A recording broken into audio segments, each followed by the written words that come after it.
Alright, let's dive into something that's been making waves in the tech world recently, the so-called Passkey attack. Now, before we get into the nitty-gritty, let me just say this. The way this story has been framed in some circles is a bit misleading. Personally, I think it's less about passkeys suddenly being flawed and more about a deeper issue in how we think about security. So, let's break it down. First off, what's the big deal? A researcher from Palo Alto Networks, Eri Olstein, demonstrated an attack that can extract passkeys from the Google Password Manager app on Windows machines infected with malware. Sounds alarming, right? But here's the thing. This isn't exactly a new vulnerability. It's more of a reminder of a long-standing issue in cybersecurity. What makes this really interesting is how it highlights the differences between operating systems and the assumptions we make about security. Now, let's talk about passkeys for a second. They're supposed to be the next big thing in authentication. More secure than passwords because they rely on cryptographic keys instead of something you can easily forget or phish. But here's where it gets tricky. Most people assume passkeys are stored in a super secure hardware enclave, like the TPM, Trusted Platform Module, on Windows. And that's true, for Microsoft. But here's the kicker.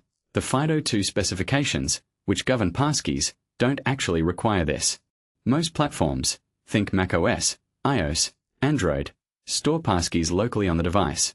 Why?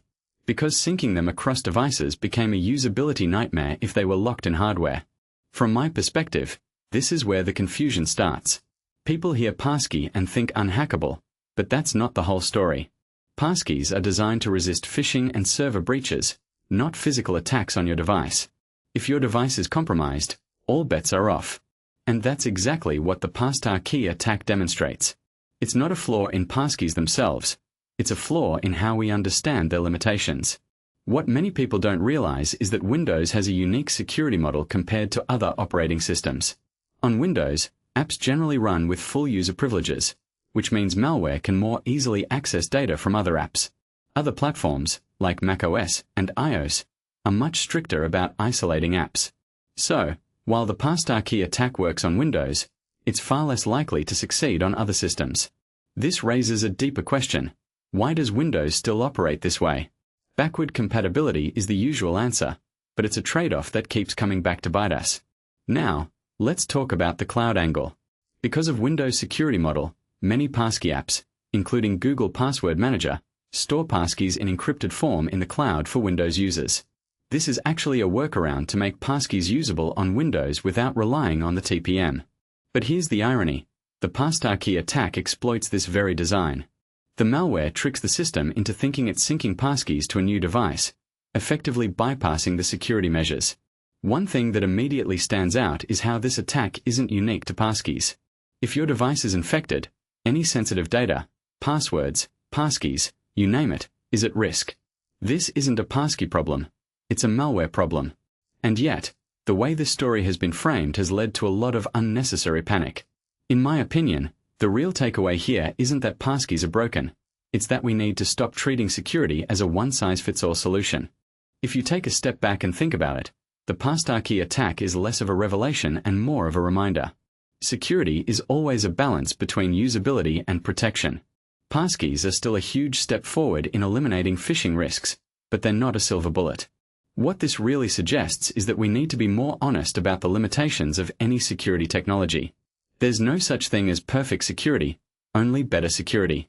A detail I find fascinating is how this whole situation reflects a broader trend in tech, the tension between innovation and legacy systems.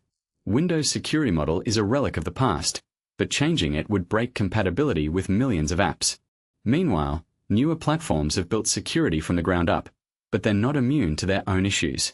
It's a constant tug-of-war, and we are all caught in the middle. So, where does this leave us? Personally, I think the Passkey attack is a wake-up call, not a reason to abandon passkeys. It's a reminder that security is as much about mindset as it is about technology.